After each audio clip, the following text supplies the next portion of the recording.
Hi, my name is Paul, but my girlfriend likes to call me Daddy. I realize she's gonna kill me for saying that, but I don't really care because today we're gonna have some fun heading out to Cabin Lake.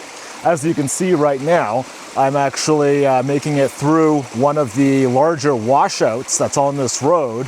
So yeah, I think we're gonna check to see what the snow level is like up at Cabin Lake. It's June, so it probably should be all melted by now. It was still pretty bad around 2 months ago, so yeah, let's check it out. So this is the second of two major washouts that are on this road. And like I've videoed it before, but I don't know if I've ever really captured just like, you know, how steep the angle is here. Basically, you just got to take it slow, and if your tires are a little too worn out, you may slide a little bit as you're coming down. But yeah, definitely you need four-wheel drive and good clearance to make it through these washouts. So, but yeah, our first stop of the day though is Cabin Lake. So the road can get pretty rocky and overgrown, but I think at some point someone came through and chainsawed a lot of the fallen trees and stuff out of the way. So the road has actually been clear so far, but yeah, it's a long distance that you have to cover, and a lot of this is going really slow, so you don't like blow your tires out or something like that on some of these sharp rocks. But it is really nice scenery. And I don't really know how popular this place gets on weekends. I've only come up here on weekdays, and I don't think I've ever seen anyone else here. But yeah, I guess we'll find out today if anyone is actually at the camping area. All right, so it looks like we're the only ones here. We've made it to the prime spot. I'm not sure if the video will show it, but there is an insane amount of bugs out here. Okay. But this is quite nice.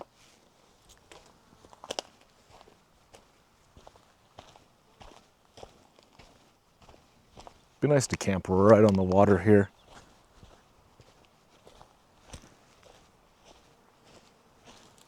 So one of the reasons why I came here today, so somewhere over here is like a trail that kind of cuts through, does something up here maybe, and then I think it goes over the mountain here.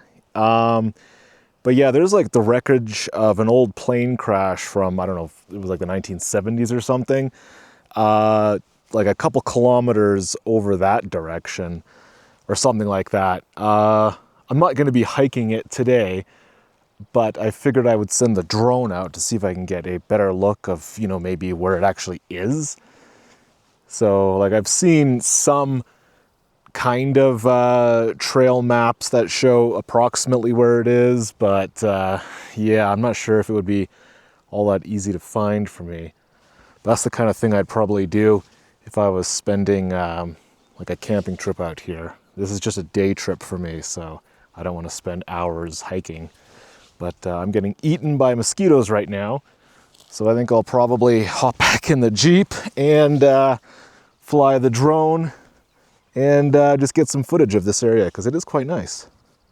So one of the things I wanted to accomplish in this trip was fly the drone over where the wreckage of an old plane crash is.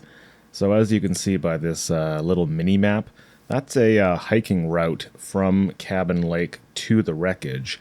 Now, when I compare the GPS location of that waypoint and the information that my drone recorded, the drone was pretty close to where this wreckage apparently is. Now, unfortunately, I had to fly at a very high elevation because I wasn't able to drop the drone down lower because it would lose the signal. So, yeah. But as you can see, this is a very scenic area, and I will plan at some point in the future to do a camping trip at Cabin Lake and actually hike to the site of the plane crash. I don't know if I'm fit enough to hike the mountain, but yeah, I think at least I can get to that plane crash, but we'll have to see. All right, so now we're heading back down the Cabin Lake Trail, and our next destination, I believe, is going to be Lightning Lake.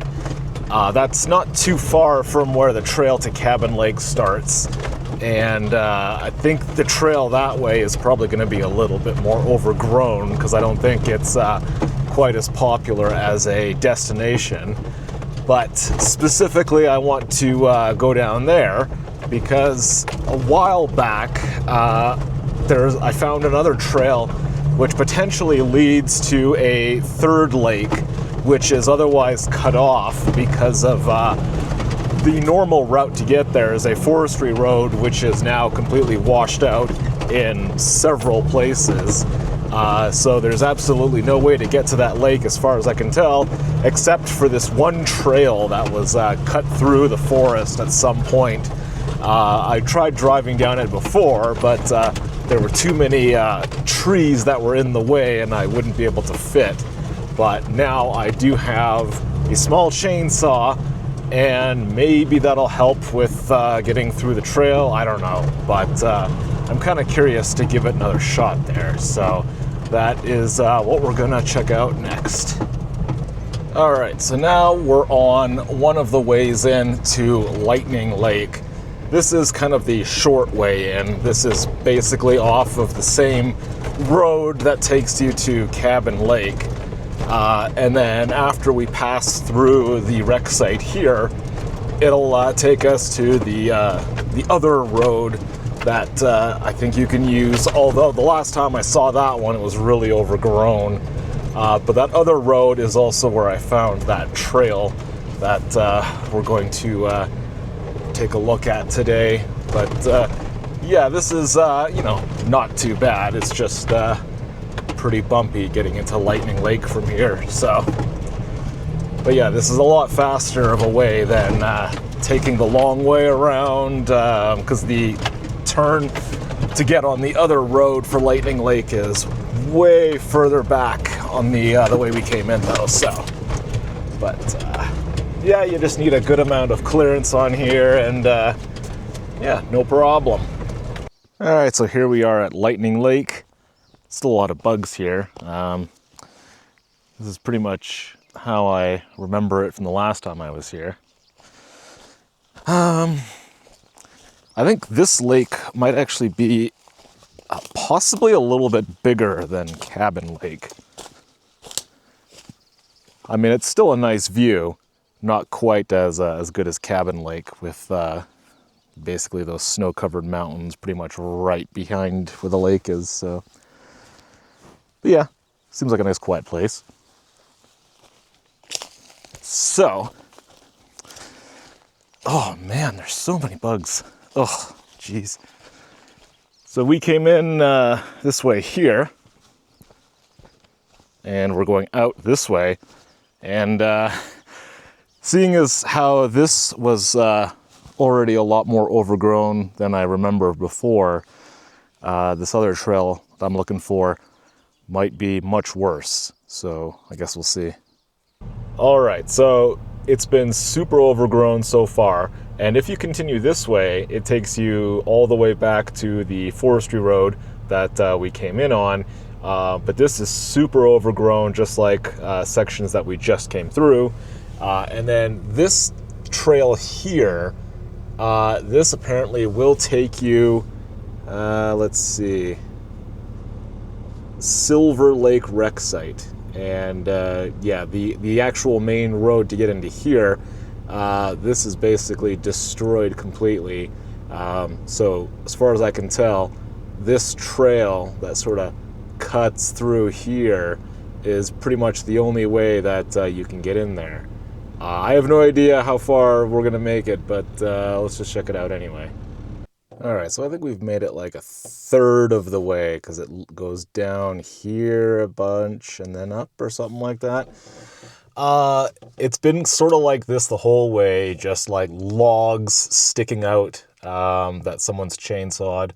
But whoever was doing this probably did it for an ATV, and I've finally reached the point where I don't fit anymore. This stuff here I'm gonna need to cut a little bit, I think, because there's a bunch of super large logs right along the ground there, so I can't move that way. Yeah, so I'm gonna have to get out and chainsaw those a little bit more in order to squeeze through here, I think. There are bugs all over my Jeep. Okay, so I think they're inside as well. Oh my God. There's more. Jeez. Okay. So I think I made it through the hardest part because that was on a basically a steep hill all the way down. It's flattened out here. It looks like this was the way at some point maybe, but I think this little bypass around all those logs is probably the okay. Yeah, I should actually fit between those trees. This is usually something I'd probably want to take a little bit wider just to be on the safe side. But, how am I gonna clear that side? Yep, okay.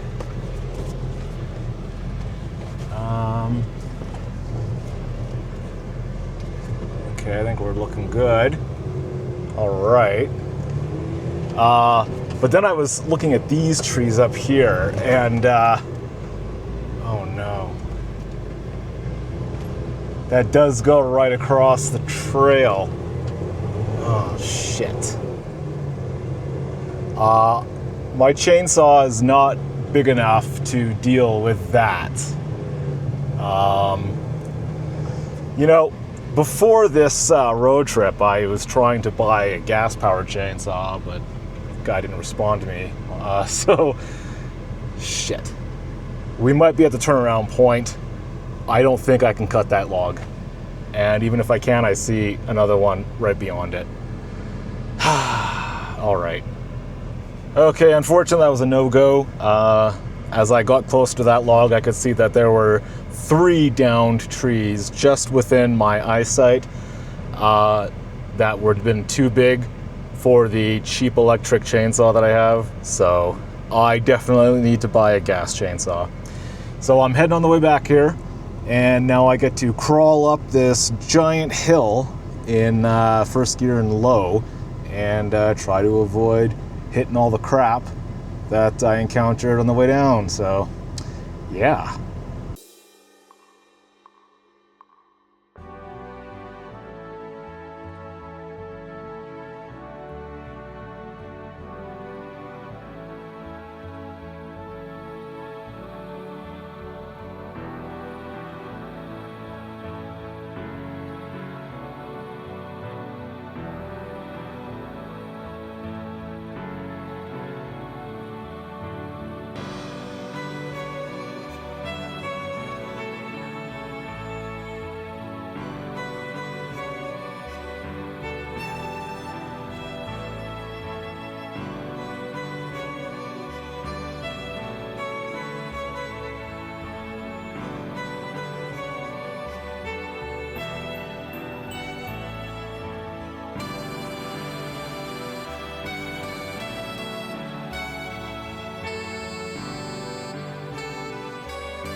So on Lightning Lake, something I noted, I think the last time I was here making a video, is there's like a second kind of little area that's not an actual wreck site, but there was a trail down to it.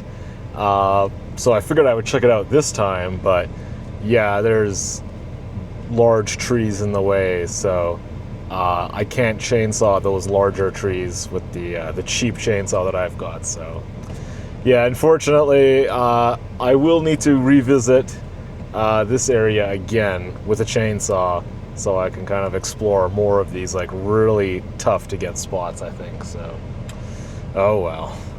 All right, so before we wrap the day up, I'm going to just poke around a couple other lakes, make sure the trails to get there are still clear. Right now I'm on the Pitin Forest Service Road, so we are checking out Pitin Lake. And this road is quite nice quality now. They must have really done some work on it. I think there's probably some active logging that's been going on in this area, which is why this road is pretty nice. Seen some wildlife, saw a bunch of rabbits and a very large bear. It looked like a brown bear, but not a grizzly. I don't know. I don't think grizzlies are up in this area. So, but yeah, well, it looks like they actually did a bunch of logging, like right in here next to the road as well. I don't really remember this being like this last year. I don't know. But anyway, we're not too far from the lake. So yeah, we're on the way to Pitin right now, and there's a little bit of stuff in the way, but the trail so far is not bad. It's been cleared of fallen trees, I think, for the most part. Well, there's a couple on the ground here, but yeah. But we're almost at the lake now, so hopefully there's nobody here. I must say I really like this lake. I mean, it's not like a really large lake, but it is fairly peaceful up here.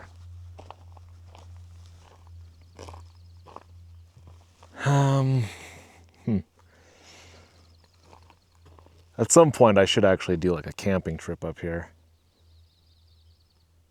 And the bugs aren't too bad.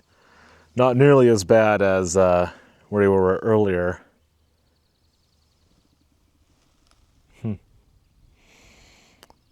Yeah. All right, so now we're over on the Brenda FSR, and we're gonna swing by Brenda Lake. Now, Brenda Lake does have its own rec site, but the spot that I'm gonna try checking out is off of a different road. Basically, there's just kind of like a old spur road that will come up here pretty quick, and then, oh man.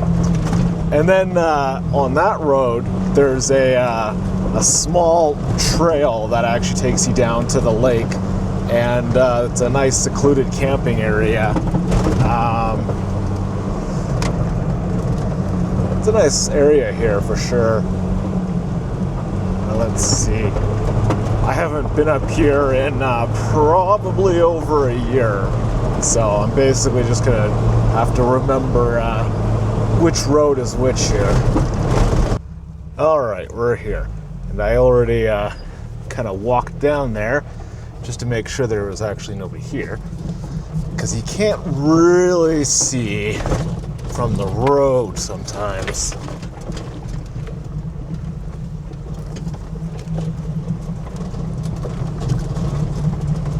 So this is Brenda Lake. The actual rec site is way over there somewhere. We're kind of at the end of the lake over here. Yeah. You know, the last time I was here, the fire pit used to be there, and it was not that one. It was taller, which made it a little bit more annoying to get heat when you're sitting next to it. So, I mean, this is a pretty decent sized lake. I wouldn't mind doing a camping trip here and bringing my little boat.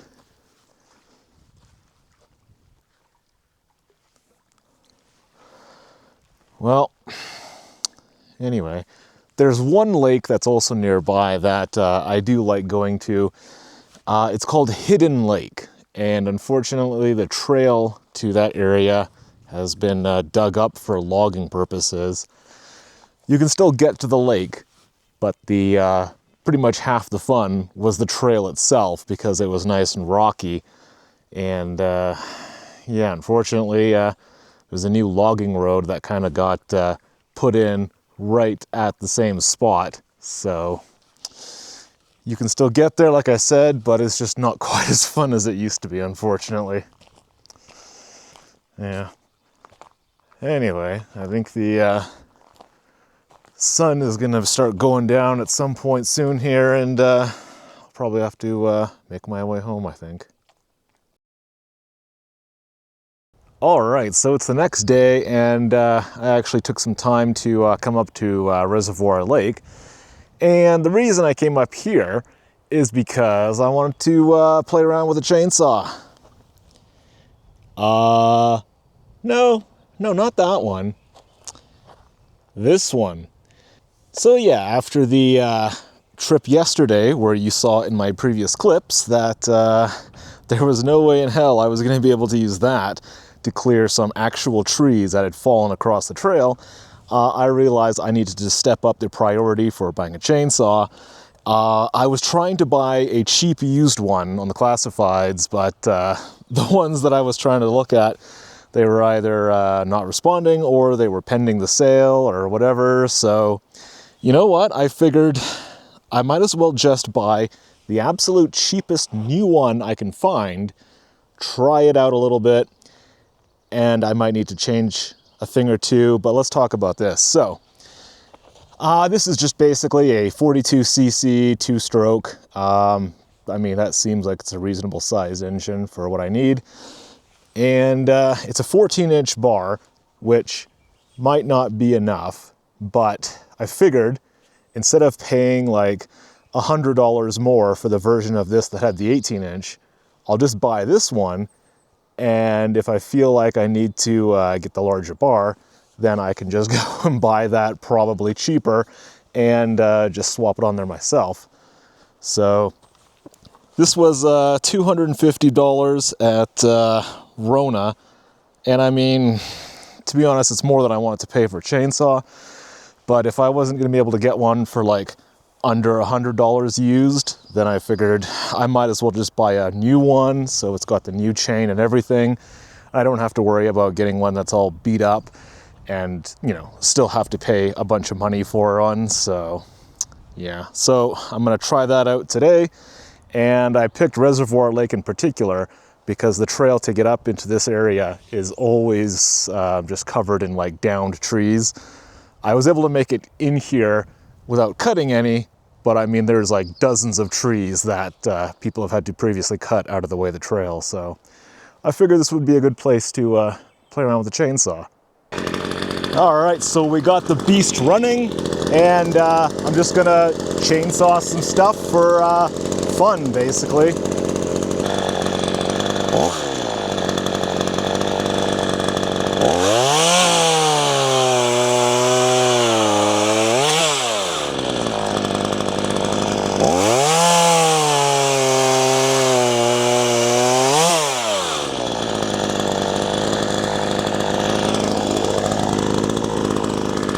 So yeah, it works pretty good for what I need, so can't complain. All right, so I think it's gonna wrap up the video. I am pleased with this purchase so far. I think I probably will look into getting the larger bar for it, but I don't know how quickly I'll really need that, because I don't think I'm going to be cutting a whole lot of really large logs out of the way, but I don't know. You never know. I'll go price it out, and I figure it's good that I started with the smaller one. This is a more convenient size to transport inside the Jeep. I guess I gotta, I don't know, maybe fabricate some sort of case for it or a way to secure it so it's not bouncing around in the back. But yeah, I guess I will probably take this with me the next time I try to do that one trail where it really needs a chainsaw. But otherwise, I probably won't bring it with me every trip I do. I'll keep the small electric one inside the Jeep for just cutting away, you know, smaller trees and branches and stuff, but I'll only really be hauling this around when I think I'll actually really need it. So anyway, thanks for watching.